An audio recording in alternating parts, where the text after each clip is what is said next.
svi imaju, osim jednog koji ima povijesnu podlogu, ali svi imaju mitsku podlogu. I taj mit je nešto što nas neprestano intrigira i zanima nas. Mit je nešto što je u našoj podsvijesti, što živi u nama, što živi u kolektivu, što živi u svijesti svakog od nas. To je kao jedan hard disk kojem je izgubljen software. Mi ga ne znamo iščitati do kraja, ali ga neprestano iščitavamo, neprestano nas intrigira. Antigona ima čitav niz tumačenja psihoanalitičkih, filozofskih, estetskih. Međutim, ona je danas zanimljiva jer je nekako vrlo bliska našem društvu, pogotovo zapadnoevropskog tipa, uglavnom vlada neoliberalni kapitalizam. I to je, po mom, jedan komad koji u stvari nema razrješenja. On se razrješava ne jednom smrću, nego nizom smrti, ovako ulančavanjem smrti, koje nešto znači. On pozicionira jednog vladara koji se poziva na demokraciju, na izbore, na prirodnost svoga izbora. S druge strane, sama Antigona razvija moment između morala, etike i društvenih zakona i u sukobu dva principa, jednog političkog pragmatizma i nekog morala, odnosno etičnosti i emocionalnosti, taj komad nema prirodnog rješenja. On je, svi likovi zauzimaju svoje pozicije. Međutim, pravo razrješenje tko je u pravu i šta to mi damo, mi gledamo jedno izlaganje o društvu, izlaganje o problemima, izlaganje o humanitetu i o ljudskim vrijednostima, ali to je postavljeno na razrješeno nije, Sofoklo. U čitavom nizu, pogotovo i korskih dijelova, on vrlo ironično tretira svo događanje. Tako da je, naravno, kazalište umjetnost je ta koja onda neprestano taj mit revitalizira, rekreira i postavlja iz, naravno, prizme suvremenog doba, postavlja svoja pitanja.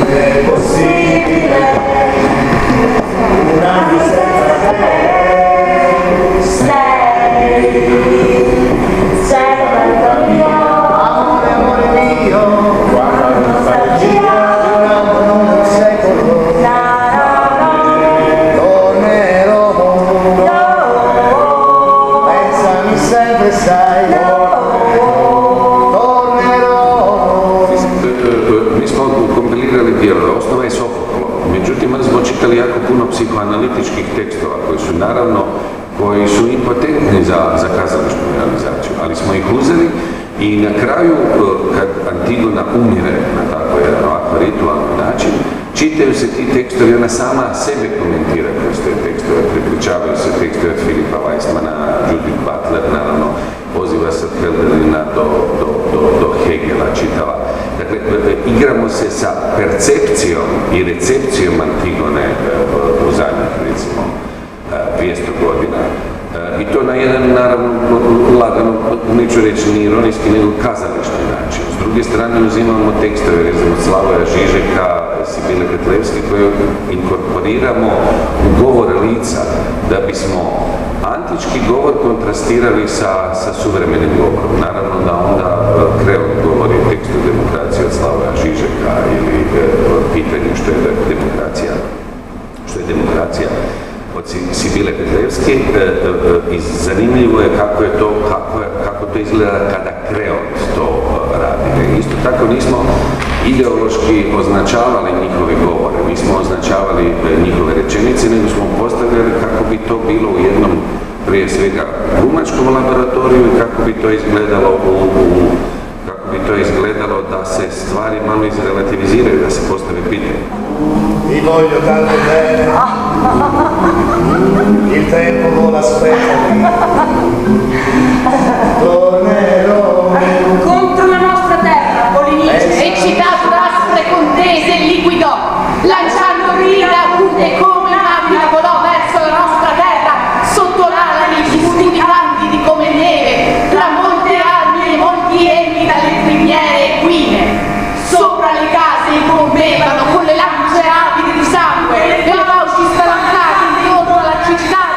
To nije samo sestrinski odnos, to je sve familijarni odnos. Dakle, familijarni odnos je sa Kreontom, familijarni odnos je između njih dvije i vidimo, to je nepristano mi se ovako najjednostavnije rečeno, čini mi se da je to neki sukob između ideje i pragmatizma. I onda kad se malo na jedan način glumački ispsihologizira, i kad se to stavi u tijelo glumca, onda vidimo neke dvije žive osobe u kojima se ne radi o čistoj ideji, nego radi se i o nekoj osobi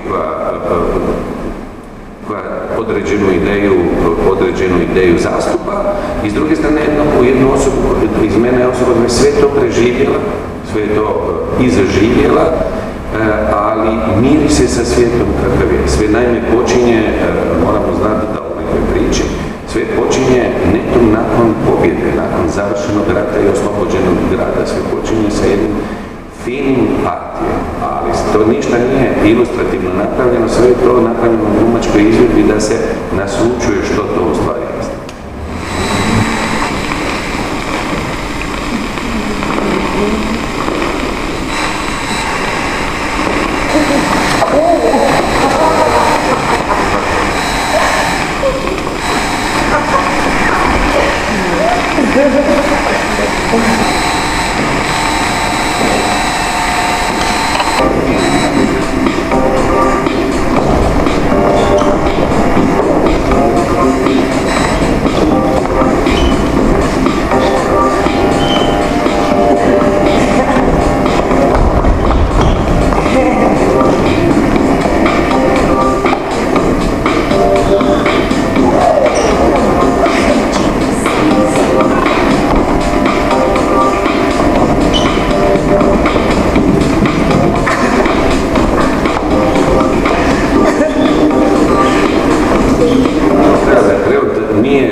U smislu vlastodržca, Kreont je osoba koja je nekakvim normalnim poludemokratskim slijedom došla na vlast i ona nije tiranin, nego je pragmatik. Ono što suvremenu politiku ubija jest upravo taj pragmatizam. Naime, centri moći su negdje drugdje, a ne u politici. I on je pragmatik i isto tako se bori sa svojim životom i djelovanjem u društvu kao što se bori izmjena, kao što se svi ostali bori. I ona je specifična u tome jer ona nosi nekakvu drugu ideju i misli da se egzistencija i život, da li društveni, da li unutrašnji, zbivaju i izvan socioloških granica. Questo è il mio pensiero. Da me i vantaggi non saranno mai invece vuole il bene di questa città, io di vita, ma È in tuo potere ordinare ciò che vuoi, per i morti e per i vivi. Mi dica cosa intende quando parla di godimento come fattore politico? Cominciamo dalla differenza tra godimento e piacere, le faccio un esempio. Ricorda il discorso di Goebbels sulla guerra totale? Siamo a Berlino nel 1943 dopo la sconfitta di Stalingrado. Goebbels pone una serie di domande retoriche alla massa che ascolta. Volete più sofferenza? Più rinunce? Volete lavorare 16 ore al giorno? E infine, volete la guerra totale? La risposta fanatica della massa urlante è sì! Sì!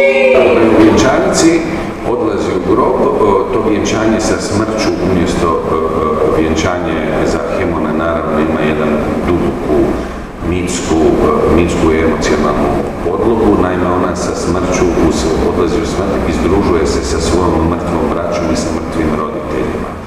Ona odlazi živjeti u prošlost, odlazi živjeti u neki svijet u kojem misli da ideali još uvijek postoje, to je svijet obostranog, odnosno svijet smrti, dok ostavlja za sobom isto tako povlači jedan čitav niz. Za sobom povlači jedan čitav niz ubojstava i samoubojstava. Dakle, tu umiru i Hemon i Hemonova majka Euridiče. I ostaje živ Puk koji isto tako ne vidi rješenja i nekako ostaje živ Kreont s kojim u stvari ne znamo šta će se dalje dogoditi. Anche lei è appunto di questa sepoltura. Portatela qui, l'ho vista in casa, poco fa era fuori di sé, come il preda alla follia. Loro che tramano nell'ombra si tradiscono prima ancora di essere scoperti, ma più odiosa ancora di colui che colto sul fatto tenta di rendere noti dei suoi. Mi hai preso, mi ucciderai, che vuoi di più?